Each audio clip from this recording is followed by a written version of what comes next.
Assalamualaikum warahmatullahi wabarakatuh. Perkenalkan, nama saya Nabila dengan nomor pokok mahasiswa 211022184. Di sini saya ingin menjelaskan mengenai hukum pasar modal yang diampu oleh dosen saya, Dr. Zulfikri Toguan. Sebelum kita lebih jauh mengenai pasar modal, alangkah lebih baiknya kita mengetahui dulu nih regulasi yang mengatur tentang pasar modal itu sendiri. Nah, pasar modal ini diatur di dalam Undang-Undang Nomor 8 Tahun 1995. Jadi apa sih pasar modal? Pasar modal itu adalah segala aktivitas yang berhubungan dengan perdagangan efek atau penawaran umum yang dilakukan oleh pelaku dan perusahaan emiten. Secara garis besar, pasar modal itu adalah suatu kegiatan dalam melakukan transaksi jual beli surat berharga atau efek antara investor dan perusahaan emiten serta pelaku pasar modal lainnya. Nah, tempat yang dijadikan tempat jual beli atau pasar modal itu sendiri adalah Bursa Efek Indonesia.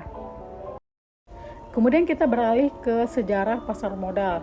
Nah, pasar modal di Indonesia ini diawali dengan perang kolonial VOC Belanda pada tahun 1912 di Batavia.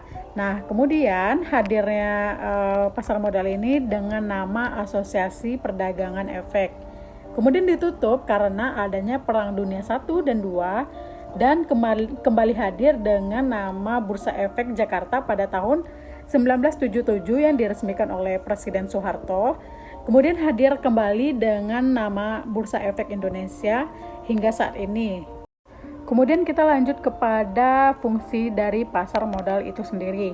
Nah, fungsi dari pasar modal ini dibagi menjadi dua, antara fungsi ekonomi dan fungsi keuangan. Fungsi ekonomi ini mempertemukan dua pihak yang berkepentingan antara investor dan perusahaan emiten. Investor ini berinvestasi untuk mendapatkan keuntungan, sedangkan perusahaan emiten ini dapat membutuhkan tambahan permodalan dari investor tersebut. Kemudian fungsi dari keuangan. Fungsi keuangan ini menyediakan sarana dalam pemerataan pemasukan baik dari investor dan emiten. Nah, pihak investor ini berpotensi untuk mendapatkan imbal hasil dari instrumen yang telah dipilih. Kemudian apa sih manfaat dari pasar modal itu sendiri? Nah, manfaat dari pasar modal ini adalah menambah pendanaan bagi perusahaan, kemudian meningkatkan kapasitas produk bisnis, terus mendukung simbiosis mutualisme antara investor dan emiten, kemudian memeratakan pendapatan masyarakat, kemudian menciptakan lebih banyaknya tenaga kerja dan membantu meningkatkan pendapatan pajak, serta memberi kontribusi dan memajukan ekonomi negara. Kemudian kita beralih kepada instrumen yang ada di pasar modal. Yang pertama itu adalah saham. Saham itu adalah surat berharga yang diterbitkan atas kepemilikan perusahaan tersebut.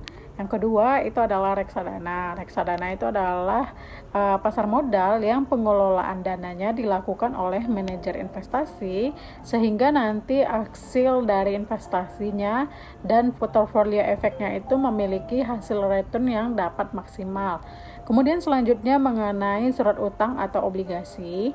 Obligasi merupakan produk pasar modal dengan penerbitan surat utang oleh pemilik perusahaan kepada investor yang membelinya. Misalnya ini adalah surat utang negara, sukuk, dan sejenisnya. Ini mengenai surat berharga EFT.